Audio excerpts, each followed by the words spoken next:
এই কথা ভক্ত মাধবদাসজি আর জগন্নাথ দেবের। মাধবদাস জগন্নাথ দেবকে প্রণাম করছে। জগন্নাথ দেব বলল, বল মাধবদাস।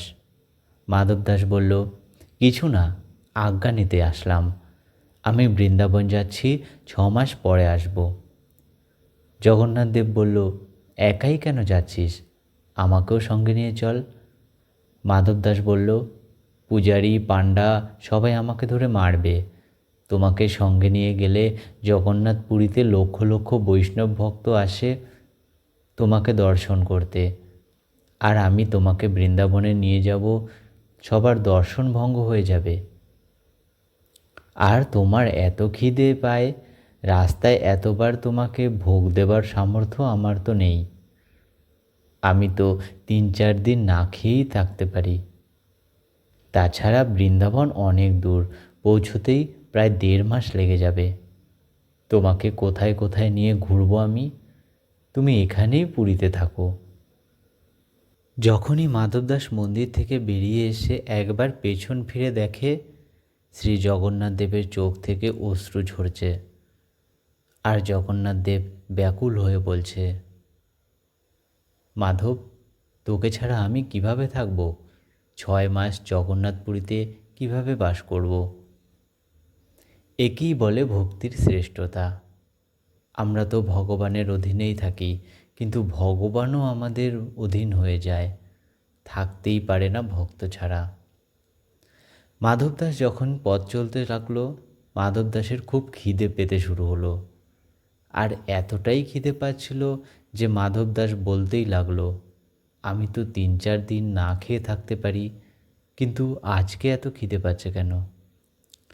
তখনই একটা কুটিরে গিয়ে বলল, মাতাজি, যা খাবার আছে সেটাই দাও, খিদে পেয়েছে ভীষণ।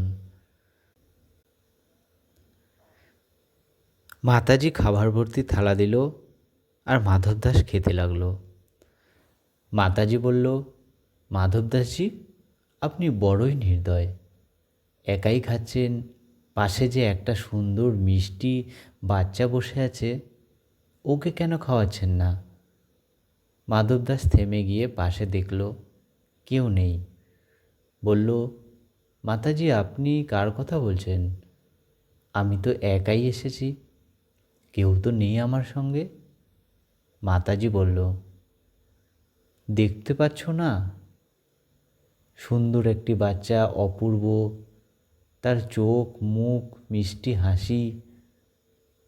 মাধবদাসজি চোখ বন্ধ করে যেই জগন্নাথ দেবকে স্মরণ করল, তখন বাচ্চার রূপে জগন্নাথ দেবী দর্শন দিল।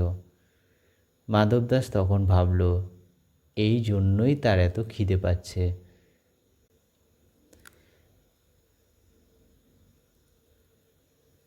খিদে আমার না, আমার চিত্তে আসা জগন্নাথ দেবের পাচ্ছে। যে মাধবদাস 1.5 মাসে বৃন্দাবনে যেত, সে 3 মাসে পৌঁছল, কারণ দিনে 8 বার খাবার খেতে হতো তাকে। কারণ ভগবান তো তার সঙ্গেই চলছে, খিদে জগন্নাথ দেবেরই পাচ্ছে। মাধবদাস অবশেষে বৃন্দাবনে পৌঁছল। বৃন্দাবনে পৌঁছতেই যমুনা তীরে মাধবদাসের আবার খিদে পেল। এবার মাধবদাস জগন্নাথ দেবকে বলল, আর একটু অপেক্ষা করো, বৃন্দাবন তো চলেই আসলাম, এবার তো 56 ভোগ পাবে তুমি। জগন্নাথ দেব বলল, তাড়াতাড়ি খাওয়া, আমার খিদে পেয়েছে। মাধবদাস আশপাশ ঘুরে দেখল একজন ছোলা বিক্রেতাকে, আর সেই ছোলাই কিনে খেলো। ছোলা খেয়ে যমুনা জল পান করে মাধবদাস বৃন্দাবনে বিহারীলাল বাঁকে বিহারীর দর্শন করতে নিধিবনে এসে পৌঁছালো। সেই নিধিবন রাজে এসে বসল। মন্দিরের ভেতর থেকে স্বামী শ্রী হরিদাসজি আসলো।